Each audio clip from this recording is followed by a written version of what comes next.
वट सावित्री व्रत हिंदू धर्म में विवाहित स्त्रियों का अत्यंत महत्वपूर्ण व्रत माना जाता है। यह व्रत पति की दीर्घायु, परिवार की रक्षा और अखंड सौभाग्य की प्राप्ति के लिए किया जाता है। इस व्रत की दो प्रमुख परंपराएं हैं। ज्यादातर उत्तर भारत में यह व्रत ज्येष्ठ मास की कृष्ण पक्ष की अमावस्या को रखा जाता है। इसे वट सावित्री अमावस्या कहते हैं और अन्य स्थानों पर यह ज्येष्ठ मास के शुक्ल पक्ष पूर्णिमा को रखा जाता है। इसे वट पूर्णिमा भी कहा जाता है। वट यानी कि बरगद का वृक्ष।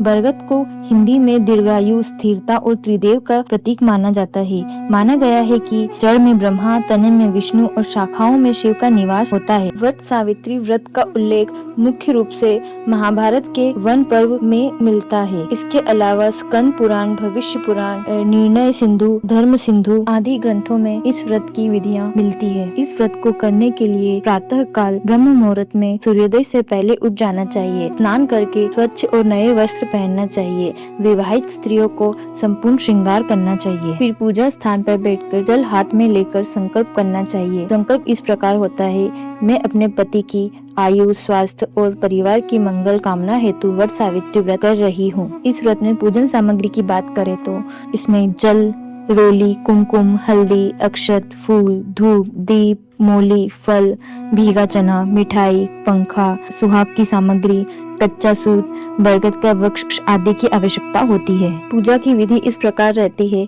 कि हम बरगद के वृक्ष के पास जाएं, फिर वहां जल चढ़ाएं, रोली कुमकुम लगाएं, फूल अर्पित करें, फिर वृक्ष के चारों ओर कच्चा सूत लपेटते हुए परिक्रमा करें। कुछ लोग 7 परिक्रमा, कुछ 11, कुछ 21 तो कुछ 108 परिक्रमा लगाते हैं तथा कहीं कहीं केवल 3 परिक्रमाओं का भी प्रचलन है। पूजा के बाद सावित्री और सत्यवान की कथा सुनने का विशेष महत्व होता है। कथा सुनना और सुनाना व्रत का एक मुख्य भाग माना जाता है। इस दिन दान देने का भी महत्व बताया जाता है। दान की वस्तुएं जैसे फल, वस्त्र, सुहाग की सामग्री, अन्न, दक्षिणा आदि आप दान में दे सकते हैं। इस व्रत को अपने सामर्थ्य के अनुसार रखना चाहिए। इसे निर्जला, फलाहार या एक समय का सात्विक भोजन लेना चाहिए।